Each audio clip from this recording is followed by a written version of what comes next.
کہ اگر ایک آدمی چاند دیکھ لے تو کیا اس آدمی کی گواہی پر ہم روزہ رکھیں گے اور پھر روزہ موقوف کریں گے، یا ایک سے زائد آدمی کی ضرورت پڑے گی رؤیت ہلال کے لیے؟ آپ حدیث سماعت فرمائیے۔ حدیث میں آتا ہے عن ابن عمر رضی اللہ تعالیٰ عنہ قال قال رسول اللہ صلی اللہ علیہ وسلم قال ترى الناس الهلال فأخبرت رسول اللہ صلی اللہ علیہ وسلم انی رأیته فصام وأمر الناس بصيامه، رواه ابو داؤد والترمذی والدارمی۔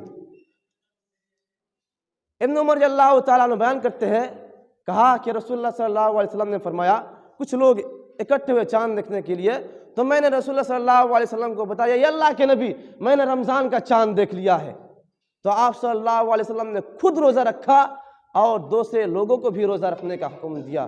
اس کو ابو داؤد اور دارمی نے روایت کیا ہے۔ ابو داؤد حدیث نمبر 2342، الدارمی جلد نمبر 2 حدیث نمبر 14984، اور اسی سلسلہ کے مطابق آپ حدیث سماعت فرما سکتے ہیں۔ حدیث میں آتا ہے عن ابن عباس رضی اللہ تعالیٰ عنہ قال جاء اعرابی الى النبی صلی اللہ علیہ وسلم فقال انی رأیت الہلال یعنی ہلال رمضان، فقال اتشهد ان لا الہ الا اللہ؟ قال نعم۔ قال اتشهد ان محمد رسول اللہ؟ قال نعم۔ قال یا بلال اذن فی الناس ان یصوموا غدا، رواه ابو داؤد والترمذی والنسائی وابن ماجہ والدارمی۔ ابن عباس رضی اللہ تعالیٰ عنہ بیان کرتے ہیں کہ ایک اعرابی آدمی یعنی دیہاتی آدمی، گاؤں کے آدمی نبی کریم صلی اللہ علیہ وسلم کی خدمت میں حاضر ہوا۔ وہ آدمی اللہ کے نبی کے پاس اگر کہا یا اللہ کے نبی میں نے رمضان کا چاند دیکھ لیا ہے، رمضان کا چاند دیکھ لیا ہے، تو آپ صلی اللہ علیہ وسلم نے فرمایا کیا تم اس بات کی گواہی دیتے ہو کہ اللہ سبحانہ و تعالیٰ کے سوا کوئی بھی معبود برحق نہیں؟ اس آدمی نے کہا جی ہاں میں اس بات کی گواہی دیتا ہوں کہ اللہ سبحانہ و تعالیٰ کے سوا کوئی بھی معبود برحق نہیں۔ پھر آپ صلی اللہ علیہ وسلم نے اس آدمی سے پوچھا کیا تم اس بات کی بھی گواہی دیتے ہو کہ محمد صلی اللہ علیہ وسلم اللہ کے رسول ہے؟ تو اس آدمی نے عرض کیا جی ہاں میں اس بات کی بھی گواہی دیتا ہوں کہ آپ صلی اللہ علیہ وسلم اللہ کے رسول ہے۔ اس کے بعد آپ صلی اللہ علیہ وسلم نے بلال رضی اللہ تعالیٰ عنہ کو حکم دیا اے بلال لوگوں میں اعلان کر دو کہ کل وہ روزہ رکھیں۔ اس کو ابو داؤد، ترمذی، نسائی، ابن ماجہ، دارمی نے روایت کیا ہے۔ ابو داؤد حدیث نمبر 2340، النسائی حدیث نمبر 691، الدارمی جلد نمبر 4 حدیث نمبر 131 سے لے کر 132 تک۔ ان دونوں حدیثوں میں اس بات کی واضح دلیل ہے رؤیت ہلال کے سلسلے میں رمضان کے لیے کہ اگر ایک آدمی چاند دیکھ لیں گے تو اس کی گواہی کافی ہے، کہ اگر ایک آدمی چاند دیکھ لیتا ہے تو اس کی گواہی قبول کی جائے گی۔ مگر عید کی چاند کے لیے جس وقت ہم لوگ عید مناتے ہیں، عید کی چاند کے لیے 2 آدمی کا ہونا ضروری ہے، اس میں کسی کا بھی اختلاف نہیں، سب کے سب اتفاق ہے۔ کیونکہ اکثر و بیشتر ہم جانتے ہیں کہ جب عید آتی ہے سامنے، چاہے اچھے انسان ہو یا برے انسان ہو، سب عید منانے کے لیے مچلتے ہیں، جس کی وجہ سے شاید کہ وہ شخص چاند کو نہیں دیکھ پاتا ہے لیکن اسے خیال میں آتا کہ شاید میں نے دیکھ لیا، اس لیے 2 آدمی کی ضرورت پڑے گی عید منانے کے لیے، عید کی چاند کے لیے۔ اب پھر آئیے آپ کہ جس دن چاند نظر آتا ہے اور اکثر و بیشتر ہم اس چاند کو مغرب کے وقت یا مغرب کے بعد یا کبھی کبھار مغرب سے پہلے بھی دیکھ لیتے ہیں اور پھر اگلے دن سے روزہ رکھنا شروع کر دیتے ہیں۔ حدیث میں آتا ہے اور یہی شرعی طریقہ ہے۔ آپ حدیث سماعت فرمائیے، مسلم حدیث کی روایت ہے۔ عن ابی البختری اللہ تعالیٰ عنہ قال خرجنا للعمرہ فلما نزلنا ببطن نخلہ قال ترائنا الہلال فقال بعض القوم هو ابن 3 وقال بعض القوم هو ابن ليلتين قال أي ليلة رأيتموه؟ قلنا ليلة كذا وكذا فقال إن رسول الله صلى الله عليه وسلم مده لرؤيته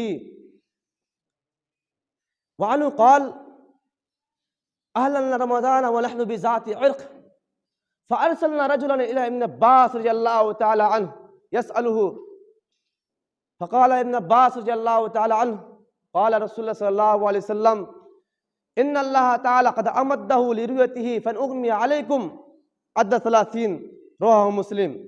ابو البختر رضی اللہ تعالیٰ عنہ بیان کرتے ہیں کہ ہم لوگ عمرہ کے لیے نکل پڑے.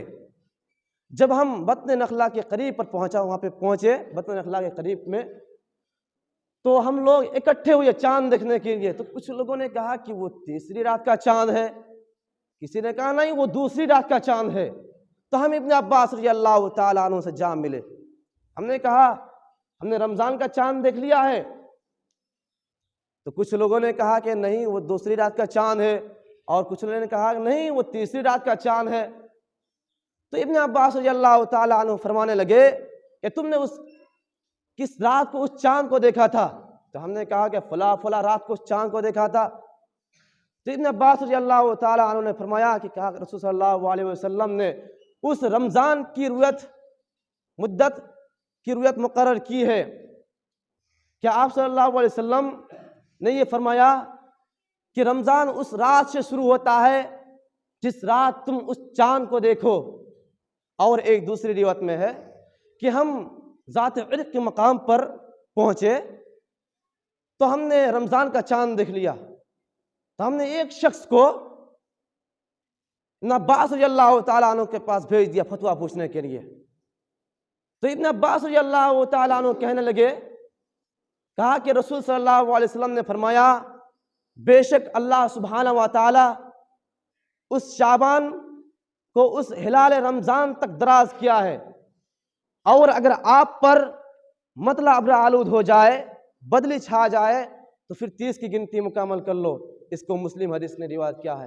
اس حدیث سے بھی پتہ چلتا ہے کہ اگر 29 دن اگر بدلی چھا جائے آسمان میں تو ہمیں 30 کی گنتی مکمل کر لینی چاہیے.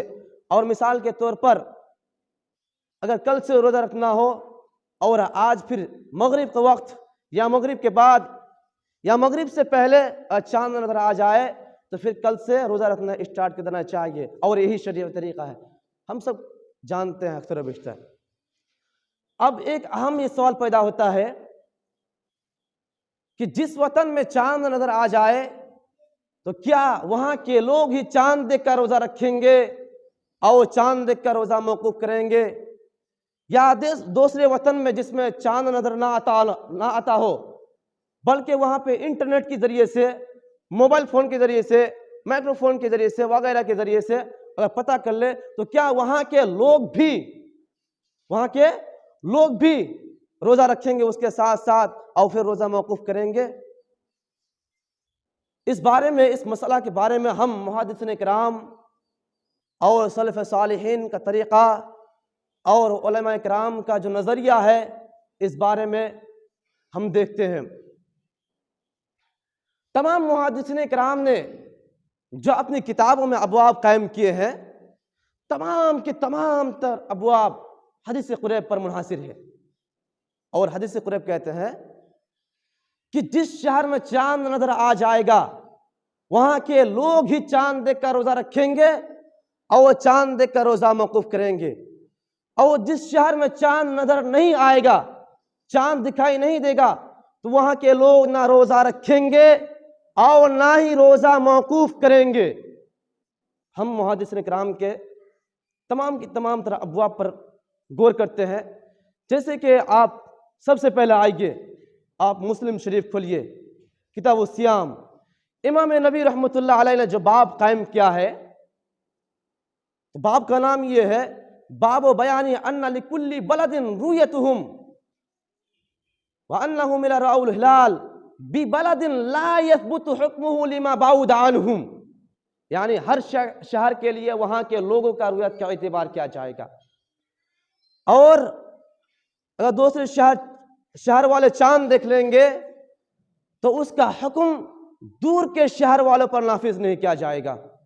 آپ دوسرے نمبر پر آئیے، ترمذی شریف کھولیے، کتاب الصوم. امام ترمذی نے جو باب قائم کیا ہے، باب کا نام ہے باب ما جاء لکل احد بلد رویتہم. یعنی ہر شہر والوں کے لیے واجب ہوتا ہے کہ جس شہر میں چاند نظر آتا ہو خود ان کی رویت معتبر ہوگی. آپ تیسرے نمبر پر آئیے، آپ ابو داؤد شریف کھولیے. امام ابو داؤد نے جو کتاب الصوم میں اپنا باب قائم کیا ہے، باب کا نام ہے باب اذا روی الہلال فی بلد قبل باب کا نام ہے اذا روی الہلال فی بلد قبل الآخرین فی لیلۃ۔ اس باب کا مطلب کیا ہوتا ہے؟ اس باب کا مطلب یہ ہوتا ہے کہ اگر کسی شہر میں دوسرے شہر والوں سے ایک دن پہلے چاند نظر آ جائے تو اسے کیا کرنا چاہیے؟ تو اسے حدیث قریب پر عمل پیش کرنا چاہیے۔ آپ چوتھے نمبر پر آئیے، امام نسائی کھولیے۔ امام نسائی نے جو باب قائم کیا ہے، باب کا نام ہے باب اختلاف اہل الآفاق، یعنی جب مختلف ممالک کے لوگ مختلف دیش کے لوگ رؤیت ہلال کے بارے میں سلسلہ کرنے لگے تو اسے حدیث قریب پر عمل پیش کرنا چاہیے۔ اور حدیث قریب کہتے ہیں کہ جس شہر میں چاند نظر آتا ہو وہاں کے لوگ ہی صرف چاند کا روزہ رکھیں گے اور چاند کا روزہ موقوف کریں گے، اور جس شہر میں چاند نظر نہ آتا ہو تو وہاں کے لوگ نہ روزہ رکھیں گے اور نہ ہی روزہ موقوف کریں گے۔ آپ پانچویں نمبر پہ آئیے، صحیح ابن خزیمہ کھلیے۔ امام ابن خزیمہ نے جو باب قائم کیا ہے، باب کا نام ہے باب الدلیل علی ان الواجب علی کل اہل بلدۃ صیام رمضان لا رؤیت غیرہم، یعنی اللہ اکبر، یعنی اس بات پر دلیل ہے کہ رمضان کے روزے جس شہر میں صرف چاند دکھائی دے گا ان کا رؤیت کا اعتبار کیا جائے گا، اور دوسرے شہر کی کوئی اعتبار نہیں کیا جائے گا کہ دوسرے شہر میں چاند نظر آیا ہے یا نہیں آیا ہے، کچھ بھی نہیں دیکھا جائے گا۔ آپ نے تمام تر محدثین کرام کے ابواب پر نظر ڈالے ہیں کہ جس شہر میں چاند نظر آ جائے گا وہاں کے لوگ ہی صرف چاند دیکھ کر روزہ رکھیں گے اور چاند دیکھ کر روزہ موقوف کریں گے، اور جس شہر میں چاند نظر نہیں آئے گا تو وہاں کے لوگ نہ روزہ رکھیں گے اور نہ ہی روزہ موقوف کریں گے۔ البتہ یہ بات الگ اور دوسری ہے کہ جس شہر میں چاند ہمیشہ نظر آتا ہو، ہمیشہ، اس کے پڑوسی دیش بھی اس کے ساتھ چاند دیکھتا ہو، لیکن کبھی کسی وجہ سے اس کے پڑوسی دیش نے اس کے ساتھ چاند نہیں دیکھ پایا تو وہ اس کے ساتھ روزہ رکھیں گے اور روزہ بھی موقوف کریں گے۔